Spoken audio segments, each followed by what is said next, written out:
ఫిబ్రవరి 12 నిర్వహించనున్న సమ్మెకు అన్ని రాజకీయ పార్టీలు మద్దతు ఇవ్వాలని ఏపీ మున్సిపల్ వర్కర్స్ యూనియన్ గౌరవ అధ్యక్షులు ఉమ్మడి జిల్లా ఏఐటీయూసీ ఉపాధ్యక్షులు తాటిపక్క మధు కోరారు.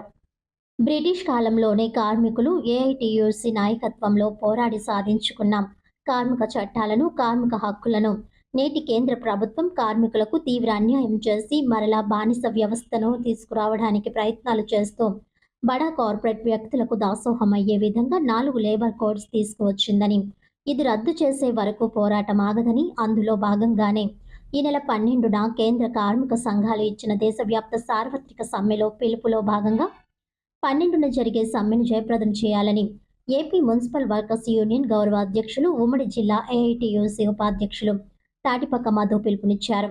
గురువారం ఉదయం సార్వత్రిక సమ్మె నోటీసును మున్సిపల్ అధికారులకు అందజేయడం జరిగింది. అనంతరం ఈ కార్యక్రమాన్ని ఉద్దేశించి తాటిపక్క మధు మాట్లాడుతూ, మోడీ అధికారంలోకి వచ్చిన తర్వాత చాలాసార్లు సమ్మెలు జరిగినా మోడీకి ఏమాత్రం చలనం కలగడం లేదని ఆయన విమర్శించారు. మోడీకి బడా కార్పొరేట్ వ్యక్తుల ప్రయోజనాలు తప్ప కోట్లాది మంది కార్మికుల జీవితాలు ప్రమాదంలో పడుతున్నాయని ఆయన ఆవేదన వ్యక్తం చేశారు. కూటమి ప్రభుత్వం ఎన్నికల ముందు మున్సిపల్ కాంట్రాక్ట్ కార్మికులను రెగ్యులర్ చేస్తామని హామీ ఇచ్చి నేడు నోరు మెదపడం లేదని అన్నారు. రాష్ట్ర వ్యాప్తంగా వేలాది మంది మున్సిపల్ కాంట్రాక్ట్ కార్మికులు 60 సంవత్సరాలు నిండిన వెంటనే ఉద్యోగాలు పోతున్నాయని, వారి వారసులకు వెంటనే ఉద్యోగాలు భర్తీ చేయాలని ఆయన కోరారు.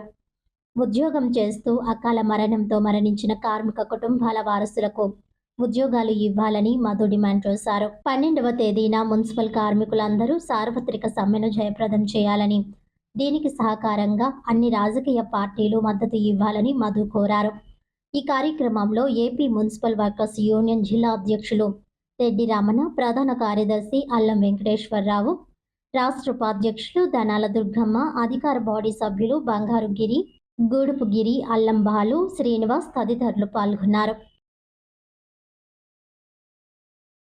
ఆంధ్రప్రదేశ్ మున్సిపల్ వర్కర్స్ యూనియన్ రాష్ట్ర సమితి పిలుపు మేరకు ఈరోజు రాజమండ్రిలో ఫిబ్రవరి 12వ తేదీ సార్వత్రిక సమ్మె సందర్భంగా ఉమ్మడి తూర్పుగోదావరి జిల్లాలోనే ప్రధానంగా కాకినాడ, రాజమండ్రి, అమలాపురం ప్రధాన ప్రాంతాల్లో మున్సిపల్ కార్మికులు ఎవరూ కూడా పని చేయకుండా ఉండడం కోసం ఈరోజు నోటీస్ అందజేయడం జరిగింది. ఈ సమ్మె ప్రధాన ఉద్దేశం మీకు అందరికీ తెలిసే ఉంటుంది. బ్రిటిష్ కాలంలోనే పోరాడి సాధించుకున్న కార్మిక చట్టాలను రద్దు చేసి 4 లేబర్ కోడ్లు తీసుకొచ్చి ఈరోజు కార్మికులకు తీవ్ర ద్రోహం చేసింది కేంద్ర బీజేపీ ప్రభుత్వం. దానికి ఈ కూటమి ప్రభుత్వం కూడా వంతుపాడుతున్నది. అందుకనే 12వ తేదీ నాడు సంఘటిత అసంఘటిత రంగ కార్మికులందరూ కూడా ఆ రోజు ఎవరో పనికి వెళ్లకూడదని మొత్తం ఉమ్మడి జిల్లాలోనే ఆ రోజు కార్మికుల బంద్, ఎవరో పని చేయము, ఏమి ముట్టుకోము కాబట్టి అన్ని వరకు దీన్ని జయప్రదం చేయాలని కోరుతాం. ఎందుకంటే ప్రధానంగా కాంట్రాక్ట్ కార్మికుల్ని పర్మనెంట్ చేయమని, ఆప్కాస్ట్ని రద్దు చేయమని, మూడవది ఏదైతే డెత్ 60 సంవత్సరాలు ఉన్నారో వెంటనే ఉద్యోగాలు వాళ్ళ వారసులకు ఇమ్మని ప్రధాన డిమాండ్లతో నోటీస్ ఇచ్చాం. కాబట్టి దీనికి అన్ని రాజకీయ పార్టీలు కూడా మా కార్మికుల సమ్మెను జయప్రదం చేయాలని కోరుతున్నాము.